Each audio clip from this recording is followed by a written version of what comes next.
Hi Year 6 and welcome to Chapter 2 of Awful Auntie. For today's reading we have with me a live classroom audience.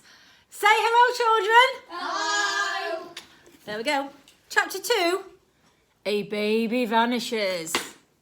Before we continue our story, I need to tell you a little more about Aunt Alberta and why she was so awful. This is the Saxby family tree. It's a bit difficult to show, so I'm going to leave the page there if you just have a little look and move it across. You might want to pause so that you can focus on the family tree. As you can see from the family tree, Alberta was the eldest of 3 children. She was the firstborn child of Lord and Lady Saxby, followed by her twin brothers, Herbert and Chester.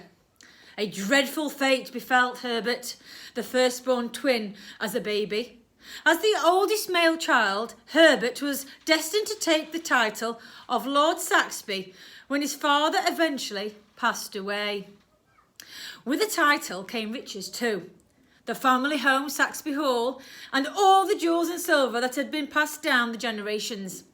The laws of inheritance ruled that the firstborn boy of the family was given everything. However, soon after Herbert was born, the most mysterious thing happened. The baby vanished in the dead of night.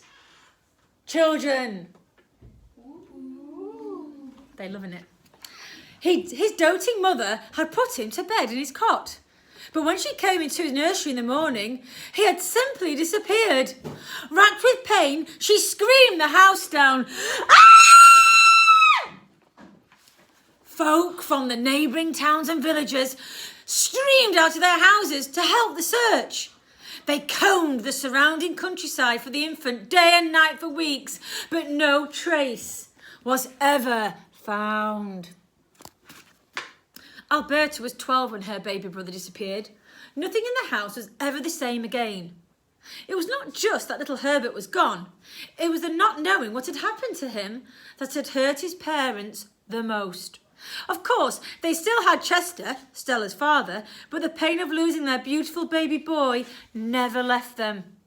The case became one of the great unsolved mysteries of the age, adorning every cover of every newspaper. Wild theories swirled around the baby's disappearance. The thing Alberta swore she had heard howling outside on the lawn that night. The girl was convinced a wolf had taken her baby brother in the dead of night.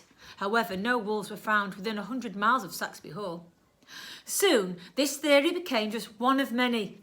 Some supposed that a visiting circus troupe had kidnapped Herbert and disguised him as a clown. Others believed that the infant had somehow climbed out of his cot and crawled out of the house. Most unlikely of all was the suspicion some had that the boy had been spirited away by a gang of evil elves. Ooh. None of this wild speculation helped bring Herbert home. Years passed. Life went on, though not for Herbert's mother and father. The night of the disappearance froze the Lord and Lady in time.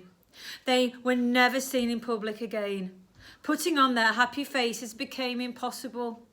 The sense of loss, the not knowing, it was unbearable. The Lord and Lady could barely sleep or eat. They roamed round Saxby Hall like ghosts, and in the end, they were said to have died of a broken heart. Ah, Chapter 3 is called A Beastly Child. Until then, see you soon. Say goodbye, everybody. Bye.